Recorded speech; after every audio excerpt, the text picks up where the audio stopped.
ममता बनर्जी के जैसे ही दो नेताओं के ऊपर एफआईआर की गई और सीबीआई ने अरेस्ट किया तो उसको लेकर ममता बनर्जी की तरफ से ड्रामा किया गया, सीबीआई को धमकी दी गई। पर आज उसी सीबीआई ने ममता बनर्जी के ऊपर भी एफआईआर फाइल कर दी है एज अ पार्टी, और दो नेता और हैं जिनका नाम इस एफआईआर में आया है।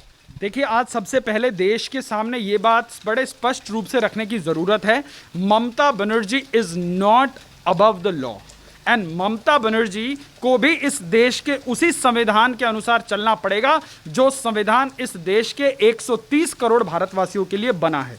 आपको वो समय याद होगा जब ममता बनर्जी ने अपने एक टॉप ऑफिशियल को बचाने के लिए जो है कलकत्ता के अंदर सीबीआई के ही ऑफिसर्स को गिरफ्तार किया गया था। तो ममता बनर्जी के अंदर जो एक एरोगेंस है, ममता बनर्जी के अंदर जो एक सत्ता की हानक है, वो कहीं ना कहीं जो है अब ढीली पड़ती नजर आ रही है। बिकॉज ममता बनर्जी को लगता है कि अपने रोहिंग्या समर्थकों के दम पे जो उन्होंने आज ये बहुमत की सरकार बनाने में सफल हुई है, जो कांग्रेस और कम्युनिस्टों ने जो है उनके इकोसिस्टम में जो है उनको सपोर्ट किया, अपना वोट बैंक उनको शिफ्ट कराया है और उनको आज जो है पुनः तीसरी बार सत्ता में वापस आने के लिए इनडायरेक्ट रूप से जो है समर्थन किया है। उनको लगता है कि अब वो देश के अंदर कोई एक ऑल्टरनेट पॉलिटिक्स का अगर वो धुरी बनेंगी तो ये एक बहुत बड़ा ख्याली पुलाव है जिसको किसी वक्त मायावती ने भी पकाया था और आज वो ममता बनर्जी पका रही हैं। पर यहां सिर्फ डिफरेंस इतना है कि कांग्रेस और बीजेपी के अंदर कि आज जो 2014 से लेकर आज तक की बीजेपी सरकार है, बीजेपी सरकार ये कह रही है कि हम लोग कॉन्स्टिट्यूशनल तरीके से चलेंगे, हम लोग कानून के दायरे पे चलेंगे, हम जो है बदले की राजनीति नहीं करेंगे। पर ये वही कांग्रेस थी इस देश के अंदर 2014 से पहले 2009 में जब कांग्रेस की सरकार की पुनरावृत्ति हो रही थी तो इन्हीं एंटोनियो माइनो एंड प्राइवेट लिमिटेड वाले लोगों ने क्या किया, मायावती और अखिलेश के गले में जो है सीबीआई का पट्टा डाला और उनसे 5 साल तक जो है बिना शर्त के समर्थन भी लिया और उनको जो है सीबीआई के चाबुक से नचाते भी रहे।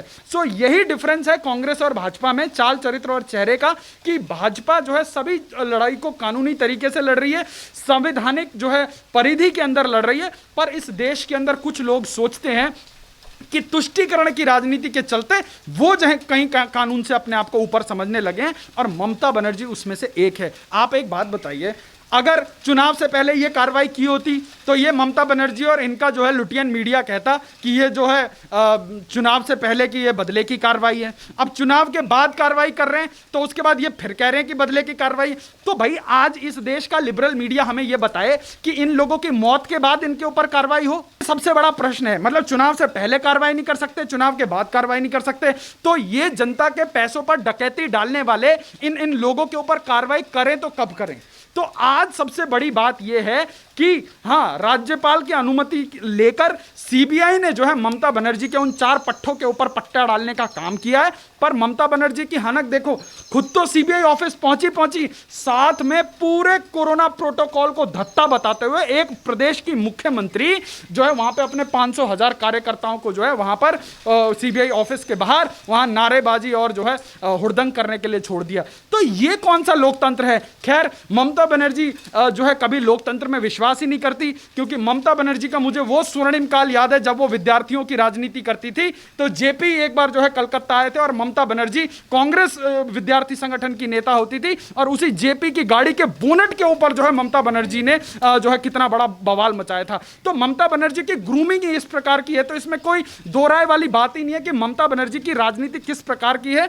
ममता बनर्जी का चाल चरित्र चेहरा जो है देश बहुत अच्छे से जान रहा है और ये वही ममता बनर्जी है जो है कभी रोहिंग्याओं का विरोध करती थी लोकसभा की सांसद होते हुए, आज जो है रोहिंग्याओं के लिए सबसे ज्यादा प्यार इन्हीं को उतर के आता है। क्यों? क्योंकि वो एक वोट बैंक बन गया है और वो ऐसा वोट बैंक है कि वो कभी इनसे छिटक के दूर जाता नहीं है। तो आज जो इनके जो है इनके दाएं हाथ बाएं हाथ, फरहाद हकीम से लेकर जो जितने भी इनके लोग हैं, अभी कल्याण बनर्जी के ऊपर चार्जशीट में नाम आ रहा है और एक और नेता का इनका नाम आ रहा है। तो अब जब बात निकली है तो दूर तलक जाएगी और ममता बनर्जी और इनके उन तमाम नेताओं ने जिन्होंने चिट फंड के नाम पर बंगाल की जनता का खून पैसा चूसा है, एक एक करके देना पड़ेगा। इस देश के अंदर तमाम ऐसे केस हुए हैं जिसके अंदर जो है देश की तमाम कोर्टों ने संज्ञान लिया है और अपने आप को इस देश के अंदर बहुत बड़ा धन्ना सेठ समझने वाले लोग आज जो है जेल के अंदर जो है चक्की पीस रहे हैं। तो ये लोग भी बख्शे नहीं जाएंगे। ये भी बात है कि जिस तरीके से ममता बनर्जी के 4 नेताओं की गिरफ्तारी, उनके ऊपर एफआईआर दर्ज हुई, तो ममता बनर्जी ने इतना ज्यादा ड्रामा किया था और सीबीआई को डराने धमकाने की कोशिश की गई थी, राज्यपाल को तक मारने की धमकी दी गई थी इनके नेताओं की तरफ से। पर अब तो बात यह है कि जब ममता बनर्जी को एज अ पार्टी और उनके ऊपर एफआईआर दर्ज हो गई है, तो इसके बाद सीबीआई के अधिकारियों को और लोगों को कितने ज्यादा खतरा होगा कि अब तो ममता बनर्जी बौखला जाएंगी। देखिए, Mamata Banerjee should get taste of her own medicine. Mamata Banerjee जिस प्रकार की राजनीति कर रही है, ममता बनर्जी के साथ वही ट्रीटमेंट होना चाहिए। अदरवाइज ये महिला इतनी अनएक्सपेक्टेड है, शी कैन डू एनीथिंग।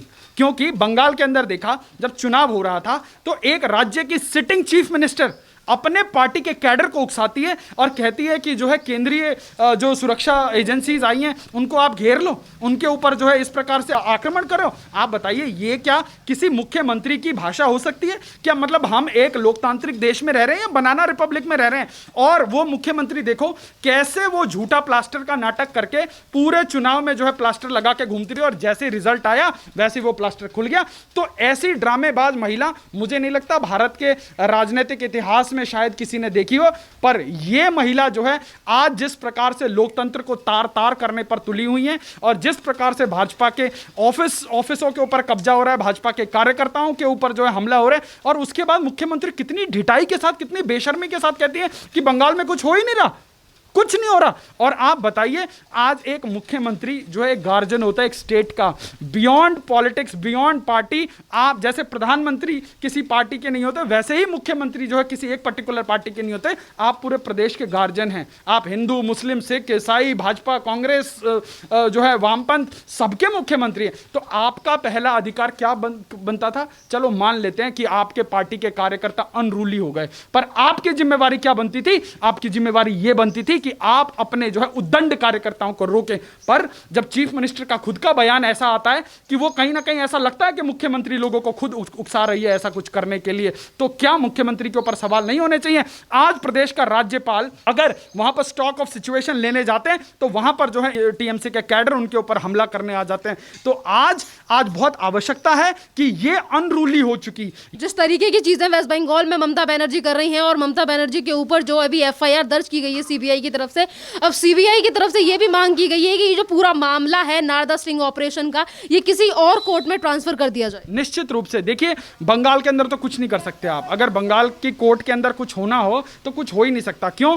क्योंकि बंगाल की पुलिस टीएमसी की कैडर बन चुकी है। वहां बंगाल की पुलिस से आप कुछ एक्सपेक्ट नहीं कर सकते। मैंने चुनाव के दौरान देखा जो है एक सांसद हैं अर्जुन सिंह, वो बेचारे जो है चुनाव कैंपेनिंग कर रहे हैं और उनके काफिले के ऊपर बम से हमला हो जाता है और पुलिस वहां ऐसे खड़ी होती है म्यूट स्पेक्टेटर की तरह। तो हमने बहुत सारी चीजें देखी है कि बंगाल के अंदर लॉ एंड ऑर्डर नाम की कोई चीज ही नहीं है। लॉ एंड ऑर्डर का मतलब है वहां पे टीएमसी। वहां टीएमसी के कार्यकर्ताओं ने जो बोल दिया, टीएमसी के गली के गुंडों ने जो बोल दिया, वही लॉ एंड ऑर्डर है। जो ममता बनर्जी या भाईपो ने बोल दिया वही लॉ एंड ऑर्डर है।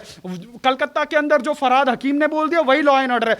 मतलब वहां पे दूसरे पार्टी के लोगों की कोई सुनवाई नहीं है, उनके लिए कोई लोकतंत्र नहीं है। अगर आप एक महिला हैं तो इनके महिला नेता जाके आपके साथ बदतमीजी करेंगी, आपको उठक बैठक लगवाएंगी। आप जो है किसी और पार्टी के कार्यकर्ता हैं तो आपको जो है हर कोने पर, हर गली पर जलील किया जाएगा।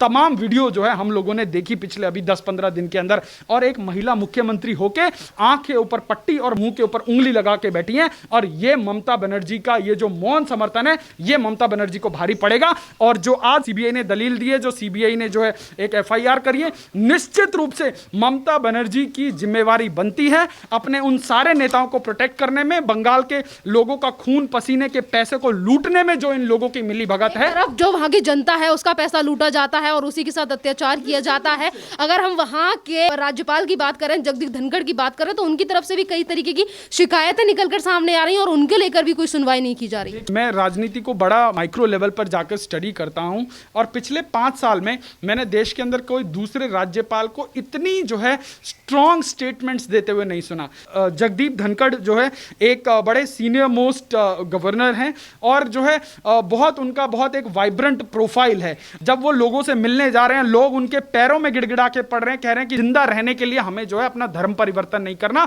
तो राज्यपाल के खुद के आंखों में आंसू थे और राज्यपाल के उन दौरों को ममता बनर्जी जो है अनकॉन्स्टिट्यूशनल बताती हैं। तो आज समझना जरूरी है कि अनकॉन्स्टिट्यूशनल क्रिमिनल कौन है। इस प्रकार से जो है आज आपको जो है जनता का मैंडेट मिल गया। चाहे आपने, ठीक है, ये एक लोकतंत्र का युद्ध था और साम दाम दंड भेद से आप वो युद्ध जीत गई, पर आप उस लोकतंत्र की आड़ में आप जो है लोकतंत्र का गला घोट रही हैं और ये बिल्कुल भी मान्य नहीं होगा। धन्यवाद सर।